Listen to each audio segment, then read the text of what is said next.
নমস্কার বন্ধুরা, ইয়ন্স গ্যালারির আজকের নিবেদন জুল ভার্নের লেখা গল্প মাস্টার জ্যাকারিউস। আজকের গল্প পাঠে থাকছেন অভিজিৎ চক্রবর্তী। অন্যান্য চরিত্রে শুভদীপ, অভিষেক, নবনীতা, গার্গী, সুমিত দাশগুপ্ত এবং আমি নীলাঞ্জন। প্রচ্ছদ অলঙ্করণ ও আবহ সঙ্গীতে সূর্য, শব্দগ্রহণ ও সমগ্র পরিকল্পনায় নীলাঞ্জন। শুরু হচ্ছে আজকের গল্প, জুল ভার্নের লেখা মাস্টার জ্যাকারিউস।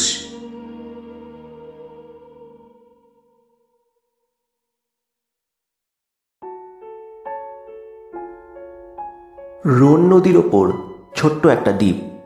এই দ্বীপেরই এক পুরনো বাড়িতে বাস করেন মাস্টার জ্যাকারিউস। সবাই তাকে ঘড়ির কারিগর মাস্টার জ্যাকারিউস বলেই জানে। তার চেহারা দেখে বয়স সম্বন্ধে ধারণা করা সম্ভব নয়। কুচকুচে কালো মানুষটার বয়স যে কত তা কারোরই জানা নেই। তার তৈরি ঘড়িগুলো বাস্তবিকই বিচিত্র। তিনি বিশ্ববিখ্যাত হয়ে গেছেন ঘড়ি নির্মাতা হিসেবে। মাস্টার জ্যাকারিউসের হাতে তেমন কাজ না থাকলে আপন মনে নদীর দিকে তাকিয়ে তার রূপ সৌন্দর্য উপভোগ করেন।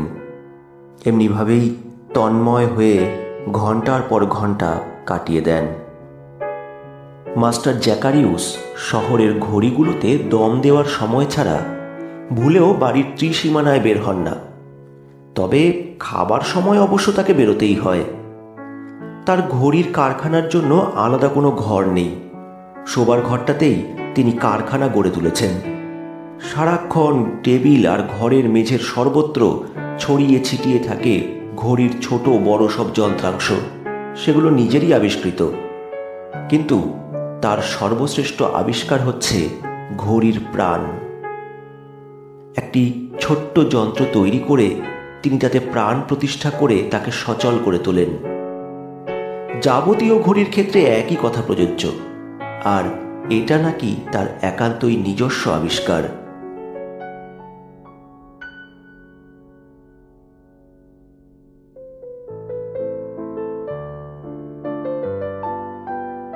বাড়ির সবচেয়ে সাজানো গোছানো একটি ঘরে বাস করেন জেরাদে, মাস্টার জ্যাকারিউসের আদরের দুলালি।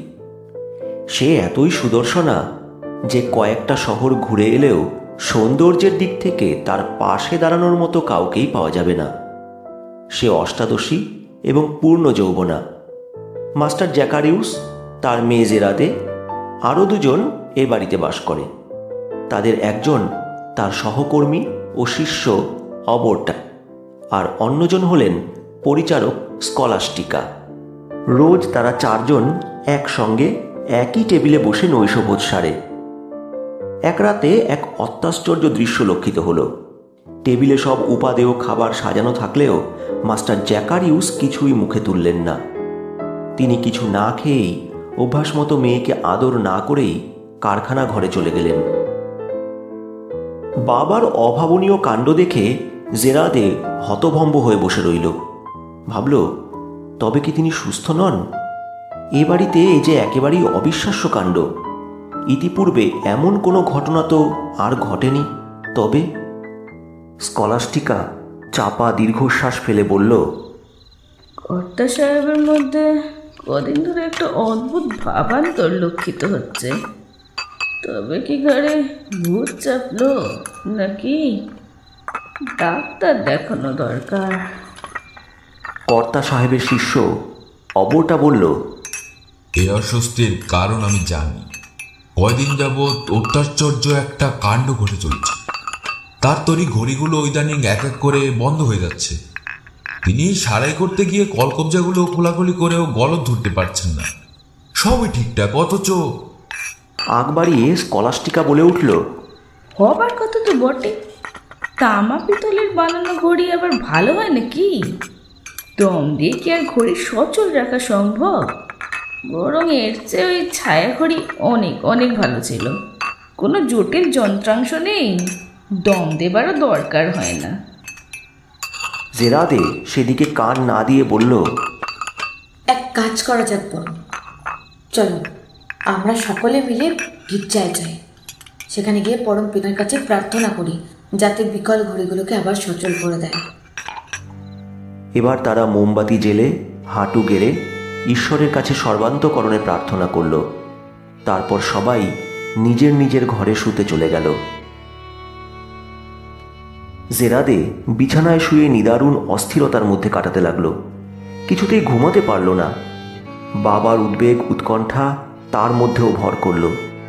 এ কি অদ্ভুত কাণ্ড! যার হাতে ঘড়ি তৈরি তিনিই তার ত্রুটি ধরতে পারছেন না। এ তো নিতান্তই অবিশ্বাস্য ব্যাপার। জেরাদে যন্ত্রচালিতের মতো লাফ দিয়ে বিছানার উপর উঠে বসল। শুনল হঠাৎ ঝড় উঠেছে, প্রবল ঝড়। ঠিক তখনই ঝড়ের গর্জন ছাপিয়ে কার যেন কণ্ঠস্বর জানালা দিয়ে ভেসে এলো। সে উৎকণ্ঠ হয়ে নিঃসন্দেহ হওয়ার চেষ্টা করল। হ্যাঁ, করুণ আর্তস্বরই বটে। খাট থেকে নেমে জানালা দিয়ে উঁকি দিতেই আরও চমকে উঠল। তার বাবার ঘরের জানালা খোলা, আলো জ্বলছে। ব্যাপার কি? এত রাতে তার ঘরে আলো কেন? জেরাদে উদ্ভ্রান্তের মতো ছুটে গিয়ে দেখে তার বাবার ঘরের দরজার পাল্লা হাট হয়ে খোলা, আর তিনি স্থবিরের মতো দাঁড়িয়ে। ঘড়ির কারিগর জ্যাকারিউস পাগলের মতো বিড়বিড় করে বলে চলেছেন, আমার জীবনে আর কি বা অবশিষ্ট থাকলো? ঘড়িগুলোর মধ্যে আমি আমার প্রাণটাকেই তো টুকরো টুকরো করে বিলিয়ে দিয়েছিলাম। আমার প্রাণের কণাতেই ঘড়িগুলোর প্রাণ প্রতিষ্ঠা করেছিলাম। সোনা রূপা লোহা তামা আর পেতলের মধ্যেই আমি আমি মাস্টার জ্যাকারিউসই তো সূক্ষ্মভাবে অধিষ্ঠান করছি। আমি আমি আমি তাদের স্রষ্টা, দেবতুল্য। তারা এতদিন আমার আত্মার অংশ নিয়েই তো প্রাণবন্ত ছিল, কিন্তু আজ তারা একে একে থেমে গেছে। তবে তো তারা থেমে যাওয়ায় আমার প্রাণের অস্তিত্বও থাকবে না, থেমে যাবে। হ্যাঁ, থেমে যাবে। এমন সব কথা বিড়বিড় করে বলতে বলতে তিনি টেবিল আর ঘরময় ছড়ানো যন্ত্রাংশগুলো নাড়াচাড়া করতে লাগলেন। মনে হলো কি যেন খুঁজে বেড়াচ্ছেন, অথচ পাচ্ছেন না। বিভিন্ন আকৃতি বিশিষ্ট যন্ত্রাংশ হাতে তুলে পর মুহূর্তেই আবার ছুঁড়ে ফেলে দিতে লাগলেন। সবই আছে, সবই আছে, সবই ঠিকঠাক আছে, কেবল প্রাণের স্পন্দনেরই অভাব। এতদিন যে প্রাণকে তিনি সযত্নে আগলে রেখেছিলেন, আজ তা কর্পূরের মতো উবে গেছে। জেরাদে জানালার গড়াত ধরে দাঁড়িয়ে বাবার প্রায় অস্ফুট কথাগুলো শুনে ভাবতে লাগল, ঠিকই তো, নিজের আত্মা দিয়ে ঘড়িগুলোকে সৃষ্টি করেছিলেন। এ যে বাস্তব সত্য, এক বর্ণ মিথ্যা প্রলাপ নয় তো। কখন যে অবাট তার পেছনে এসে দাঁড়িয়েছে জেরাদে টেরই পায়নি। সে বলল, জেরাদে, রাত্রি অনেক হয়ে গেছে, ঘরে চলো, শুয়ে থাকো। অবার্টের কথায় জেরাদে যেন সম্বিত ফিরে পেল। ঘাড় ঘুরিয়ে বলল, আচ্ছা হারবার্ট, ঘড়িগুলোর মধ্যে প্রাণ প্রতিষ্ঠার জন্য বাবাকে পরম পিতার কাছে অপরাধী হয়েছে? এর কি উত্তর দেবে ভেবে না পেয়ে অবার্ট বলল, জানি না অপরাধী কিনা, রাত হয়েছে, শোবে চলো।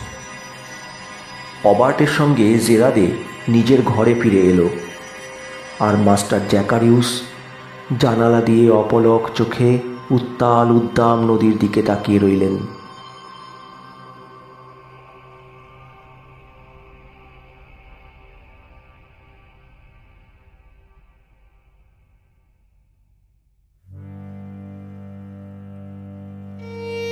জেনেভার ব্যবসায়ীদের সততার সুনাম ধূলিসাৎ হয়ে গেছে। আজ লজ্জায় মাস্টার জ্যাকারিউসের মাথা কাটা যাবার মতো অবস্থা। এতকাল সবাই বলাবলি করত মাস্টার জ্যাকারিউস নাকি একজন প্রেত সাধক, ডাইনিদের সঙ্গে তার যোগসাজশ রয়েছে, তাই তিনি ধাতুর মধ্যেও প্রাণ প্রতিষ্ঠা করতে সক্ষম, ঘড়ির মধ্যে হৃদযন্ত্র স্থাপন করে দিতে পারেন। আর আজ সেগুলোই স্তব্ধ। এবার সবাই সরব হলো। মাস্টার কি তবে সত্যই অলৌকিক ক্ষমতার অধিকারী? তা যদি নাই হবেন, তবে ঘড়িগুলো নিজে থেকেই এক এক করে স্তব্ধ হয়ে যাবার কারণ কি? যন্ত্রপাতি তো সব জায়গা মতো ঠিকঠাকই রয়েছে, অথচ ঘড়ি বন্ধ। এ কি ভুতুড়ে কাণ্ড রে বাবা! সকাল হলে গুরু শিষ্যের আলোচনা শুরু হলো। আলোচনা ঠিক নয়, জোর তর্ক বিতর্ক। কথা প্রসঙ্গে শিষ্য অবাট বলল, স্যার, আপনার খুবই অহমিকা। বিজ্ঞান নিয়ে তো বড়াই করা ঠিক নয়। বলো কি হে, বড়াই করব না? আমি তো শুধুমাত্র ঘড়ির কারিগরই নই, প্রাণদাতাও বটে। আমার আমার পরামর্শ অনুযায়ী তো তুমি ঘড়ি মেরামত করো, তাহলে? হ্যাঁ, তা করি বটে, কিন্তু আপনিও তো আমার দক্ষতার কথা এক বাক্যে স্বীকার করেন। হ্যাঁ, তা করি সত্য, কিন্তু ঘড়িতে প্রাণ প্রতিষ্ঠা করতে পারো কি? না, সেটা তো পারো না। লোহা, তামা আর পিতলের মধ্যে তোমার প্রাণকে তো আর বিলিয়ে দাও না। তাই ঘড়ির মৃত্যুতে তোমার প্রাণবায়ু বেরিয়ে যাবে না, যাবে কি? কিন্তু আমার মৃত্যু অবশ্যই হবে। গুরুকে উষ্মা প্রকাশ করতে দেখে অবাট তোয়াজ করতে লাগলো। স্যার, ঘড়ির কাছে আপনার জুড়ি মেলা ভার। কোয়ার্জ ঘড়ি নিয়ে আপনার গবেষণার কথা ইতিহাসের পাতায় স্বর্ণাক্ষরে লেখা থাকবে। মাস্টারের মুখে হাসির ঝিলিক ফুটে উঠল। বুক ফুলিয়ে তিনি বললেন, খুবই সত্যি কথা বলেছ আবাট। কোয়ার্টসকে কেটে কেটে কিভাবে হীরের আকৃতি বিশিষ্ট করে তোলা সম্ভব, সে কৌশল তো আমি তোমাকে শিখিয়ে দেব, তাতে কোনো সন্দেহ নেই। বাস্তবিকই কোয়ার্টস কাটার কাজে মাস্টার অনন্য দক্ষতা অর্জন করেছেন। কোয়ার্টস কেটে কেটে তৈরি করেন অত্যাশ্চর্য আধার, ঘড়ির চাকা, সূক্ষ্ম ও জটিল সব যন্ত্রাংশ। এ ঘড়ি নিখুঁত সময় নির্দেশ করবে। ঘড়ি চলাকালীন মনে হবে ঠিক যেন হৃৎপিণ্ড ধুকপুক করছে। সত্যি অত্যাশ্চর্য ব্যাপারই বটে। একটু দম নিয়ে বুড়ো বললেন, আমাকে যত বোকাই তোমরা ঠাহর করো না কেন, প্রাণ কি বস্তু আমি কিন্তু তা আবিষ্কার করে ফেলেছি। জানতে পেরেছি দেহ আর আত্মার মধ্যে কোন যোগসূত্রের অস্তিত্ব রয়েছে। অবার্ট গুরু মাস্টার জ্যাকারিউসের মুখের দিকে বিস্ময় মাখানো দৃষ্টিতে তাকিয়ে রইল। সত্যি তার এ অহমিকা অমূলক নয়। তার শৈশবকালে ঘড়ি শিল্প তখন আতুর ঘরেই রয়েছে বলা যেতে পারে। তখন ঘড়ির সময়ের দিকটা নয়, সৌন্দর্যের দিকেই বেশি গুরুত্ব আরোপ করা হতো। সোনা, রূপা, তামা ও কাঠ প্রভৃতি খোদাই করে ঘড়ি গড়ে তোলা হতো। আসলে তখনকার মানুষ ঘড়ি ধরে কাজ করতে অভ্যস্ত ছিল না। কালের পরিবর্তন ঘটল। যুগের পরিবর্তনের সঙ্গে তাল মিলিয়ে বিজ্ঞানেরও অগ্রগতি হতে লাগলো। কিন্তু মাস্টার ঘড়ির পেন্ডুলামের মধ্যে একটা কৌশল আবিষ্কার করলেন, আর তা তার তৈরি ঘড়িগুলোর মধ্যে ব্যবহার করতে লাগলেন। গতি নিয়ন্ত্রণের মূল রহস্যটা আবিষ্কার করে নির্ভুল সময় দেওয়ার পদ্ধতি আবিষ্কার করতে পারায় তিনি নিজেকে সৃষ্টিকর্তা পরমেশ্বর জ্ঞান করলেন। ভাবলেন প্রাণের রহস্য তার হাতের মুঠোয় চলে এসেছে। দেহ ও আত্মার মিলনস্থল তিনি ধরতে পেরে গেছেন। কথা প্রসঙ্গে অবার্টকে বললেনও তাই। একটু নড়ে চড়ে বসে বলতে লাগলেন, শোনো আবার্ট, প্রাণ আসলে কি?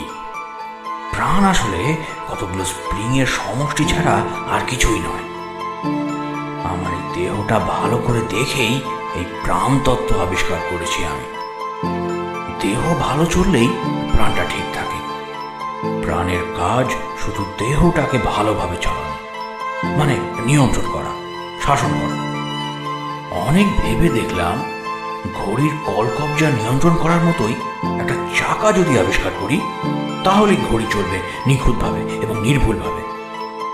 আমি তাকেই বলছি ঘড়ির আত্মা, যা আমার আবিষ্কার, আমারই আত্মার কণা। মানুষের দেহের মধ্যেও যুগপৎ দুটো শক্তি কাজ করছে, দেহের আর আত্মার। দেহের গতি আর আত্মার নিয়ন্ত্রণ, এই হলো আমাদের প্রাণ। অর্থাৎ প্রাণ হলো আসলে একটা পরম আশ্চর্য ভর, নিখুঁত, নির্ভুল এবং স্বয়ংক্রিয়। তার মেয়ে জেরাদে দরজার আড়ালে দাঁড়িয়ে বাবার কথা এতক্ষণ শুনছিল। এবার সে চোখের জল মুছতে মুছতে বলল, বাবা, আমার বুকে হৃদযন্ত্রের বদলে একটা স্প্রিং থাকলে কি তোমাকে এমন করে ভালোবাসতে পারতাম বলো?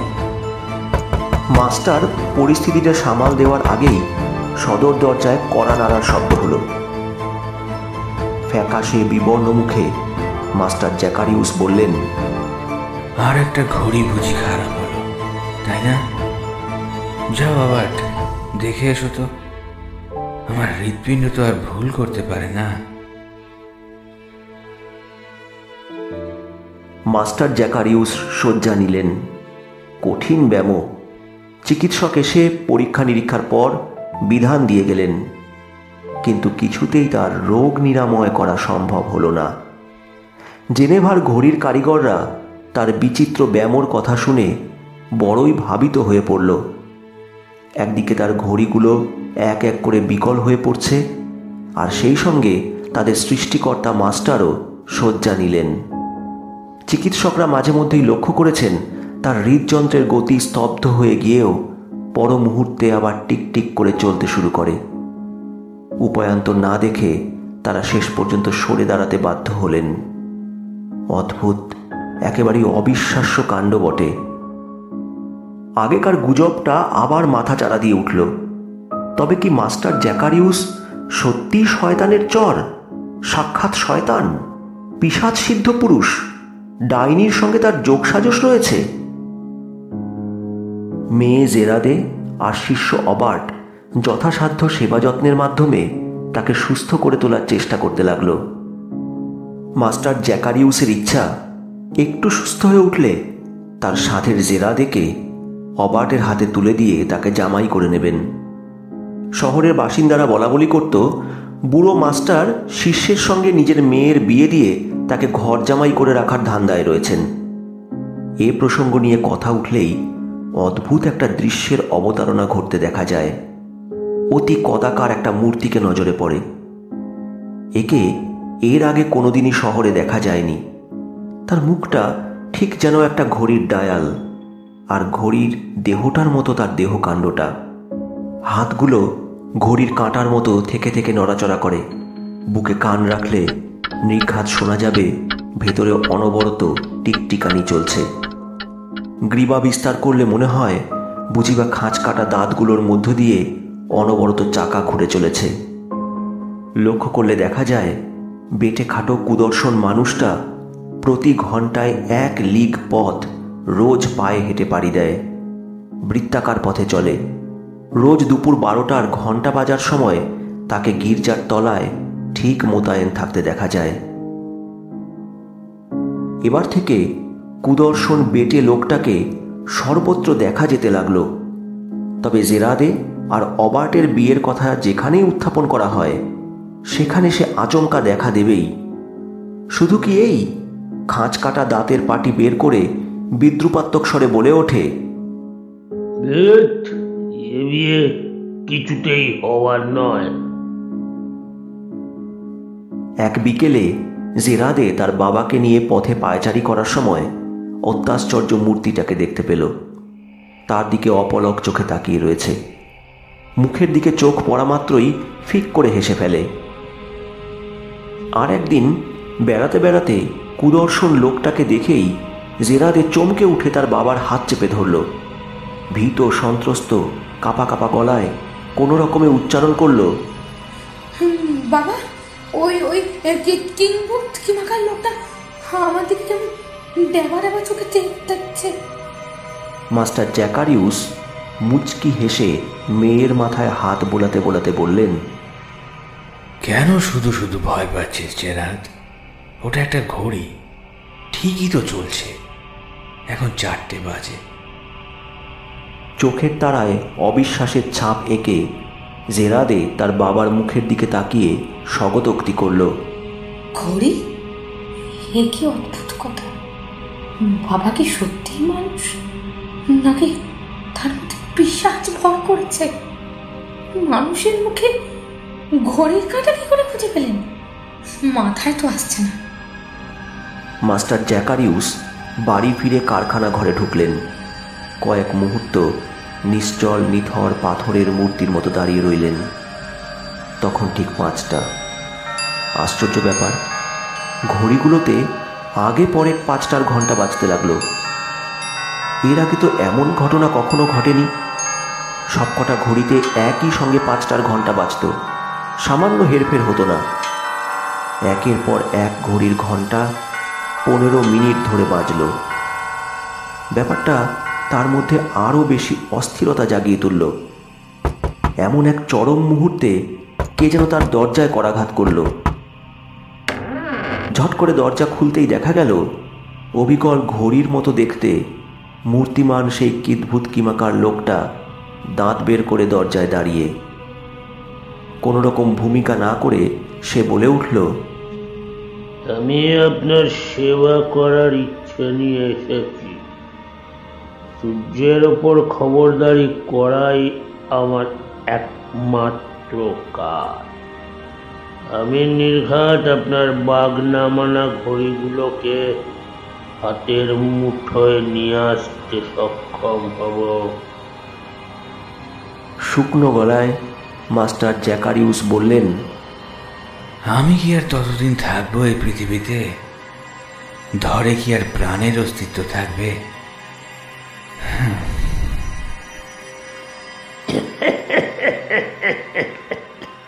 কি যে বলেন, পৃথিবীতে থাকবেন না কেন বলুন তো?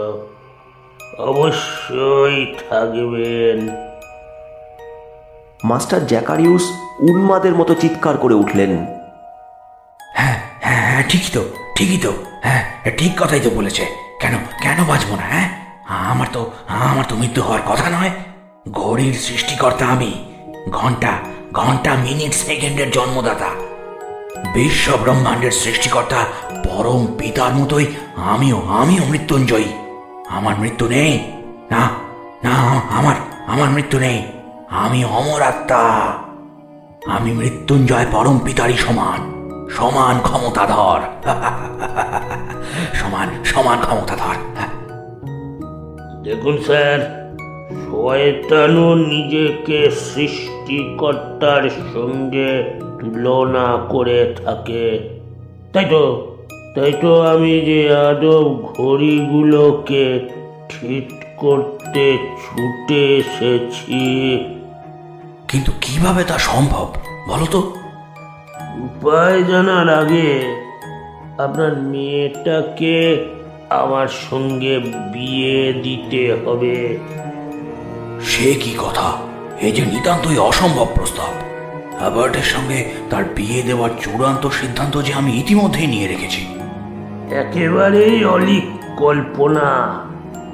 হাবার্টের সঙ্গে আপনার মেয়ের বিয়ে কিছুতেই হওয়ার নয়।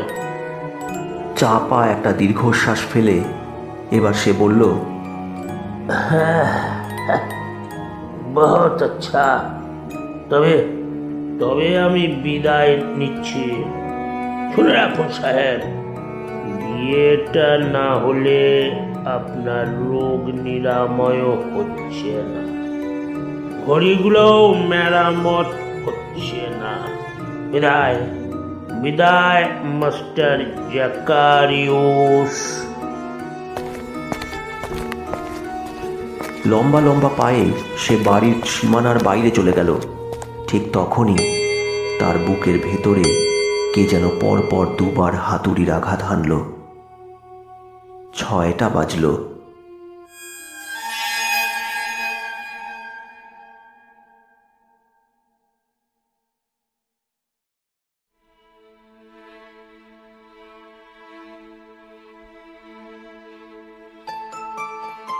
মাস্টার জ্যাকারিউসের রোখ চেপে গেল।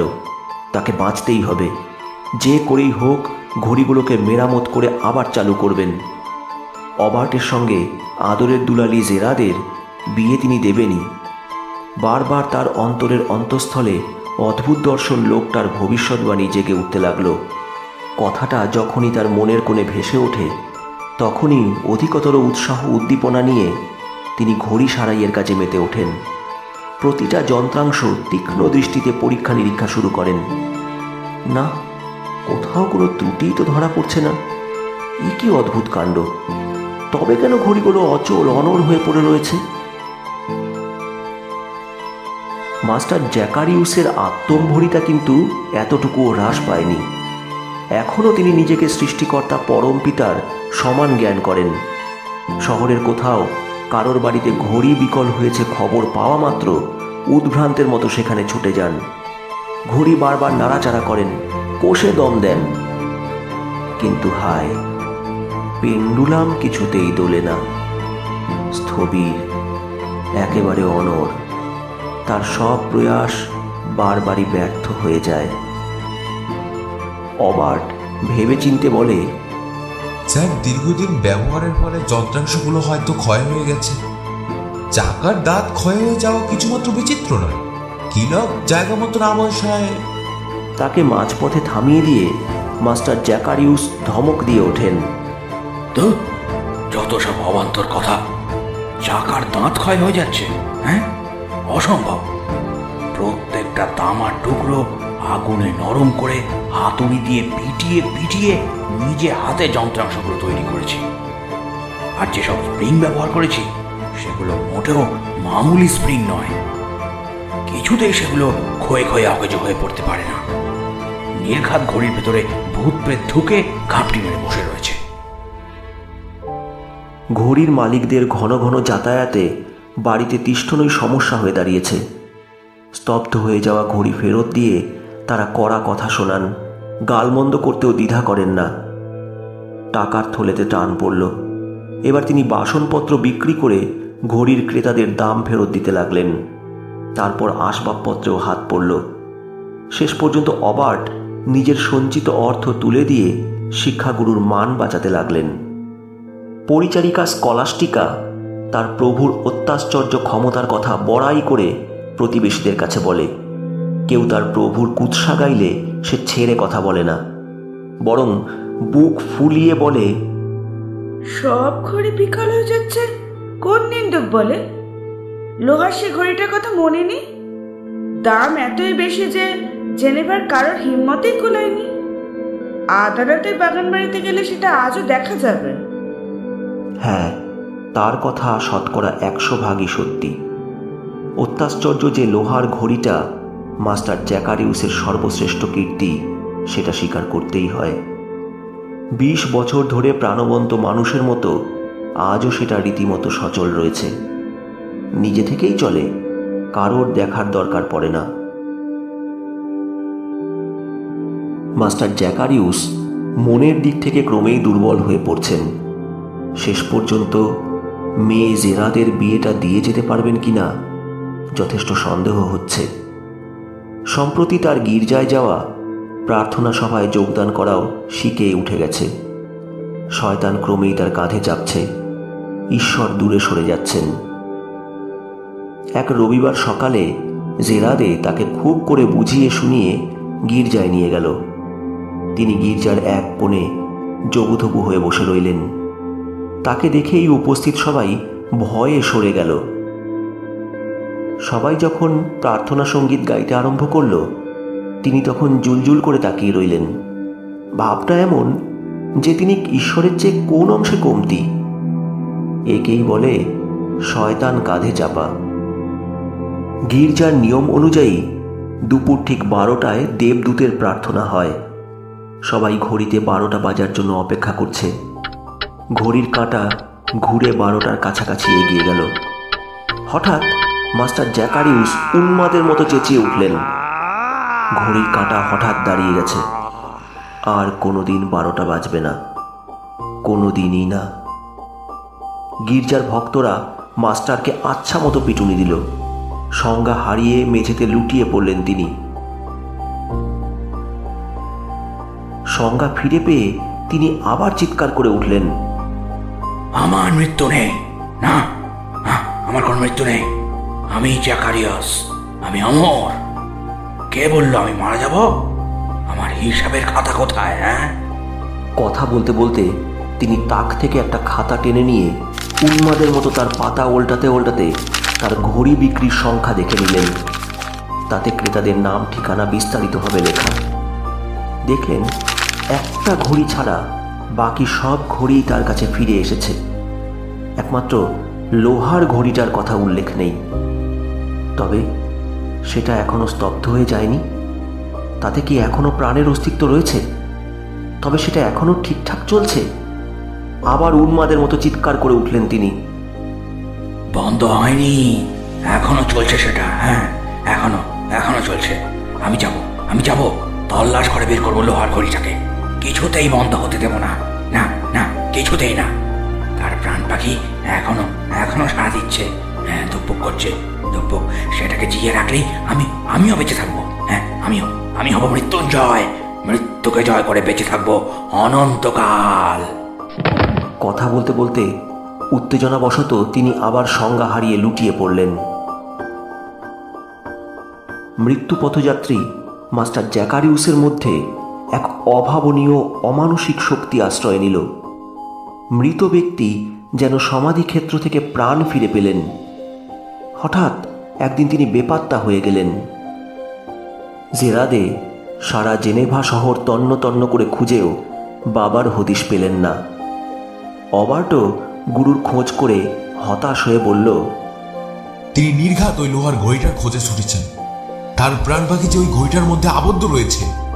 অবার্ট আর জেরাদে হিসেবের খাতা ঘেঁটে বের করল লোহার ঘড়িটার ক্রেতার নাম, ঠিকানা। দেখল সেটা সুইজারল্যান্ডের শেষ প্রান্তে আদেরনাথের বাগান বাড়িতে, জেনেভা থেকে 20 ঘন্টার রাস্তা। মুহূর্ত মাত্র দেরি না করে অবার্ট আর জেরাদে পরিচারিকা স্কলাস্টিকাকে নিয়ে সুইজারল্যান্ডের আদেরনাথের বাগান বাড়ির উদ্দেশ্যে পা বাড়ালো। পথ চলতে চলতে তারা তিনজন রাত্রির অন্ধকারে ক্লান্ত অবসন্ন দেহে এক মঠে এসে হাজির হলো। মঠের পাদ্রির সামনে জেরাদে কাঁদতে কাঁদতে তার বাবা মাস্টার জ্যাকারিউসের অন্তহীন অহমিকার কথা বলতে লাগলো। এমন সময় দরজায় দমাদম করাঘাত হতে লাগলো। দরজা খুলতেই উন্মাদ প্রায় জ্যাকারিউস ছুটে এসে ঘরের মেঝেতে হুমড়ি খেয়ে পড়ে গেলেন। জেরাদে বাবাকে বাড়ি ফিরে যাওয়ার জন্য বহুভাবে বোঝাতে লাগলো। বুড়ো জ্যাকারিউস উন্মাদের মতো গর্জে উঠলেন, কোথায় যাব? কেনই বা যাব? আমার প্রাণের অস্তিত্ব যেখানে নেই সেখানে তো আমি আর থাকতে পারি না। আমি তো সেখানে প্রাণহীন জড় পদার্থ। আমি যাব আমার প্রাণের কাছে, আদেরনাথের বাগান বাড়িতে। আমাকে তোরা বাধা দিস না। আমার বাঞ্ছিত প্রাণের কাছে আমাকে যেতে দে। আদেরনাথের বাগান বাড়ি। তাকে কথাটা শেষ করতে না দিয়েই মঠের পাদ্রী সাহেব সহানুভূতির স্বরে বললেন, মাস্টার জ্যাকারিউস, আমার কথা শুনুন। আত্মার মৃত্যু নেই, আত্মা অক্ষয়, অমর। আমি এ কথা জানি, মানিও। সে অক্ষয় অমর আত্মাকে তো আমিই সৃষ্টি করেছি। আমি মাস্টার জ্যাকারিউস আত্মাকে সৃষ্টির পর লোহার খাঁচায় বন্দি করে রেখেছি। আমার সৃষ্ট আত্মা এখন বন্দি হয়েই রয়েছে। পাদ্রী সাহেব বুকে ক্রস এঁকে সবিস্ময়ে বলে উঠলেন, একই পাপ কথা, এ যে মহাপাপ। এ কথা শুনলেও যে নরকগামী হতে হবে, এ কথা বলাও যে মহাপাপ। মাস্টার জ্যাকারিউস এক লাফে উঠে দাঁড়িয়ে পড়লেন। মুহূর্তে দরজা দিয়ে বেরিয়ে যেতে যেতে বললেন, আমি যাই আমার সৃষ্ট আত্মার কাছে, আমার আত্মার কাছে, আমারই সৃষ্ট আত্মার কাছে। অবার্ট, জেরাদে আর পরিচারিকা স্কলাস্টিকা তাকে অনুসরণ করতে লাগলো। হায়, এ কি হলো? কোথায় গেলেন মাস্টার জ্যাকারিউস? অন্ধকার আর দুর্যোগের মধ্যে কোথায় হারিয়ে গেলেন তিনি? মাস্টার জ্যাকারিউসের মধ্যে যেন অমানসিক শক্তি ভর করেছে। অন্ধকার আর দুর্যোগ উপেক্ষা করে উন্মাদের মতো তিনি হাজির হলেন আদেরনাথের বাগান বাড়িতে, পুরনো ভাঙাচোরা দুর্গে। লোকে বলে আদেরনাথের বাগান বাড়ির দুর্গে অশরীরীরা ছাড়া নাকি আর কেউ থাকে না। একসময় যে দুর্গপ্রাসাদ মানুষের কর্মচাঞ্চল্যে গমগম করত, আজ সেখানে বিরাজ করছে অবর্ণনীয় নিস্তব্ধতা। অশরীরী আত্মা আর বিষধর সাপের নিশ্চিন্ত আবাসস্থলে পরিণত হয়েছে সেটি। মাস্টার জ্যাকারিউস উন্মাদের মতো দুর্গের দরজায় করাঘাত করতে করতে চিৎকার করতে লাগলেন, দরজা খোলো, দরজা খোলো, দরজা খোলো, দরজা খোলো, আমার আত্মা, আমার শ্রেষ্ঠ আত্মা আছে এখানে, দরজা খোলো, দরজা। অমানসিক শক্তি প্রয়োগ করে অনবরত ধাক্কাধাক্কিতে পুরনো দুর্বল দরজা বেশিক্ষণ নিজের অস্তিত্ব বজায় রাখতে পারল না। একসময় হুড়মুড় করে ভেঙে পড়ল। জ্যাকারিউস উন্মাদের মতো ছুটে ভেতরে ঢুকতে ঢুকতে বলতে লাগলেন, আমার আত্মা কোথায়, কোথায় আমার আত্মা, আমার শ্রেষ্ঠ আত্মা, কোথায় আমার আত্মা? তার পেছন পেছন অবার্ট, জেরাদে আর পরিচারিকা স্কলাস্টিকা প্রেতপুরীর মতো অন্ধকার কামরাটায় ঢুকে গেল। মাস্টার জ্যাকারিউসের শ্রেষ্ঠতম কীর্তি, তার সৃষ্ট অতিকায় লোহার ঘড়িটা দেয়ালের গায়ে ঝুলছে। 20 বছর আগে তিনি মন প্রাণ সঁপে নিজেকে নিংড়ে দিয়ে তিল তিল করে তৈরি করেছিলেন নিজের হৃৎপিণ্ডের সমান অত্যাশ্চর্য এই লোহার ঘড়িটাকে। অন্ধকার ভেদ করে কিদভূত কিমাকার সেই বেটে লোকটা মাস্টার জ্যাকারিউসের সামনে এসে দাঁড়ালো। মাস্টার জ্যাকারিউস সচকিত হয়ে প্রায় আর্তনাদ করে উঠলেন, কে কে কে কে তুই? কি কি চাস এখানে? কি চাস? কিদভূত কিমাকার লোকটা উন্মাদের মতো বিকট স্বরে দাঁত বের করে হেসে জবাব দিল,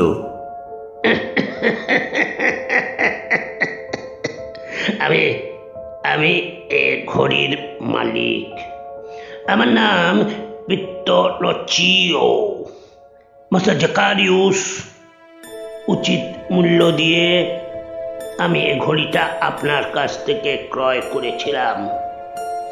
এখন এর একমাত্র মালিকানা সত্ত্ব আমার। আমার আত্মা যে এই ঘড়ির মধ্যে বাঁধা আছে, আমার আত্মা। তাকে মুখের কথা শেষ করতে না দিয়ে অদ্ভুত দর্শন লোকটা এবার বলল, মাস্টার জ্যাকারিউস, তাই তো ঘড়িটা আপনার হাতেই তুলে দেবার জন্য আমি উদ্গ্রীব। এর বিনিময়ে আমি কি চেয়েছিলাম আশা করি ভুলে যাননি। আমার হাতে আপনার মেয়েকে তুলে দিতে হবে। আমি তাকে বিয়ে করতে চাই।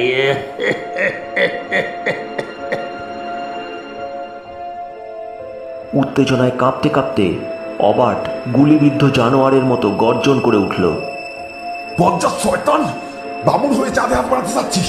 তোর বিয়ের সাথে আমি এই জন্মে মিটিয়ে দেবো। ঘুষি পাকিয়ে তার দিকে এগিয়ে যেতেই তাকে হঠাৎ থমকে যেতে হলো। কাকে মারবে? কোথায় কিদভূত কিমাকার লোকটা? সে যে চোখের পলকে বাতাসে মিলিয়ে গেছে, একেবারে ভোভা। জমাট বাঁধা অন্ধকারে কবরস্থলের নিস্তব্ধতা বিরাজ করতে লাগল। অলৌকিক নীলাভ এক আলো যেন ঘরময় ঘুরে বেড়াতে লাগলো। মৃত্যু ঘড়িটা থেকে থেকে নীরবতা ভঙ্গ করে বেজে উঠতে লাগলো। একসময় ভাঙা জানালা দিয়ে ভোরের আলো উকি দিল, কিন্তু মাস্টার জ্যাকারিউস কোথায়? সবাই ছোটাছুটি করে ভাঙাচোরা দুর্গ প্রাসাদের সর্বত্র তন্ন তন্ন করে উন্মাদের মতো তার খোঁজ করতে লাগলো। তার নাম ধরে বারবার ডাকাডাকি করল, না, কেউ সাড়া দিল না। সর্বত্র তন্ন তন্ন করে খুঁজে সবাই উদ্ভ্রান্তের মতো বিশালায়তন হলঘরটায় হাজির হলো। হঠাৎ দেখতে পেল মরার মতো আড়ষ্ট অবস্থায় বুড়ো জ্যাকারিউস এক কোণে দেয়ালে হেলান দিয়ে দাঁড়িয়ে। আর একটা শ্বেত পাথরের টেবিলের কাছে অদ্ভুত দর্শন সে লোকটা বসে। তারা ঘরে ঢুকতেই মাস্টার জ্যাকারিউস উন্মাদের মতো ছুটে এসে জেরাদের মাথায় হাত রেখে বলে উঠলেন, জেরাদ, মা আমার, ওই দেখো তোমার ভাবি স্বামী বসে রয়েছে। ওর সঙ্গে আমি তোমার বিয়ে দেব। দেখো দেখো, ভালো করে চেয়ে দেখো মা। জেরাদে দু হাতে মুখ ঢেকে আর্তনাদ করে উঠল, না, হে হতে পারে না, এ যে একেবারে অসম্ভব কথা। অদ্ভুত দর্শন লোকটা দাঁতের পাটি বের করে হো হো করে হেসে উঠল।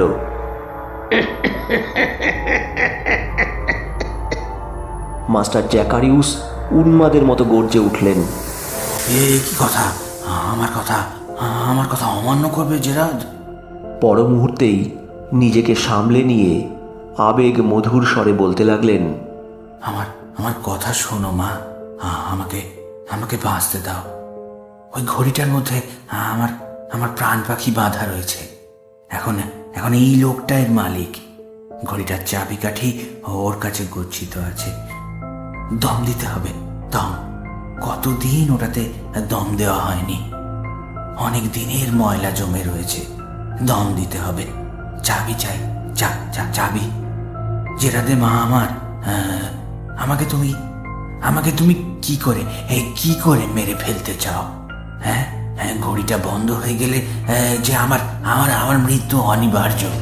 হ্যাঁ, তুমি হ্যাঁ মা, তুমি একমাত্র পারো আমাকে বাঁচাতে। আমি বাঁচতে চাই। আমাকে বাঁচাও জেরাদ, বাঁচাও আমাকে। 5টা বাজলো, 5টা। শোনো কান পেতে শোনো জেরাদ, আমার প্রাণ পাখি কি বলে। ঠিক সেই মুহূর্তেই দেয়ালের অতিকায় লোহার ঘড়িটা ঢং ঢং করে 5টার শব্দ করল। তখনই অদৃশ্য কণ্ঠ থেকে ধ্বনিত হলো, তোমাকে বিজ্ঞান বৃক্ষের ফল খেতেই হবে, অবশ্যই খেতে হবে। অবিশ্বাস্য ব্যাপার দেখে জেরাদে আর অবার্ট রীতিমতো আঁতকে উঠল। এ কি সর্বনেশে বাণী রে বাবা! এমন কোনো ঘটনা, এমন বাণী তো তার বাবার তৈরি কোনো ঘড়ি থেকে কোনোদিনই নির্গত হয়নি। এ কি ভুতুরে কাণ্ড রে বাবা! 1 শতকের জন্য নিশ্চিন্ত। অনেক দম দিয়েছি। 1 শতকের জন্য নিশ্চিন্ত। আমার আত্মার স্পন্দন অব্যাহত থাকবে। এদিকে একটা প্রাণের বিনিময়ে কিদভূত কিমাকার লোকটার হাতে প্রেয়সীকে তুলে দিতে চলেছেন দেখে অবার্ট হতাশ হয়ে বৃদ্ধ পাদ্রির কাছে ছুটে গেল। পাদ্রি সাহেব অবার্টের সঙ্গে হন্তদন্ত হয়ে ছুটে এসে দেখলেন জেরাদে নিশ্চল নিথর পাথরের মূর্তির মতো দাঁড়িয়ে।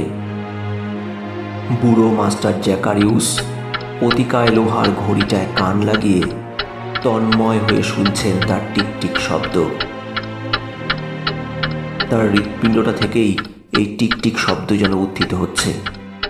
ঘড়ির কাঁটাটা নির্দিষ্ট লক্ষ্যে 12টার ঘরের দিকে এগিয়ে চলেছে ধীর মন্থর গতিতে। আর মাত্র কয়েকটা ঘর এগিয়ে গেলেই ঢং ঢং করে 12টার ঘন্টা বাজবে। মঠের পাদ্রী যন্ত্রচালিতের মতো এগিয়ে গিয়ে হাত বাড়িয়ে ঘড়ির কাঁটাটাকে চেপে ধরলেন। ঘড়িটার টিকটিকানি বন্ধ হয়ে গেল। স্তব্ধ হয়ে গেল ঘড়িটা। আর কোনোদিনই 12টা বাজবে না। মুহূর্তে বিকট আওয়াজ হলো, যেন বাজ পড়ল। ঘড়িটা ভেঙে চুরে একসার হয়ে গেল, আর যন্ত্রাংশগুলো চারদিকে ছড়িয়ে ছিটকে পড়ল। অদ্ভুত কৌশলে স্প্রিংটা সর্পিল গতিতে এগিয়ে চলল। উন্মাদের মতো ঝাঁপিয়ে পড়ে মাস্টার জ্যাকারিউস স্প্রিংটাকে ধরতে চেষ্টা করলেন, পারলেন না। ঝট করে মুঠো থেকে ছিটকে বেরিয়ে গেল। কিদভূত কিমাকার লোকটা সেটা ধরে ফেলল। তারপর কুদর্শন মূর্তিটা মুহূর্তেই যেন মাটিতে মিলিয়ে গেল। মাস্টার জ্যাকারিউস মাটিতে আছাড় খেয়ে পড়ে গেলেন। তার নিথর দেহটা মেঝেতে এলিয়ে পড়ল, নিষ্প্রাণ, নিস্তব্ধ। শেষ, সব শেষ।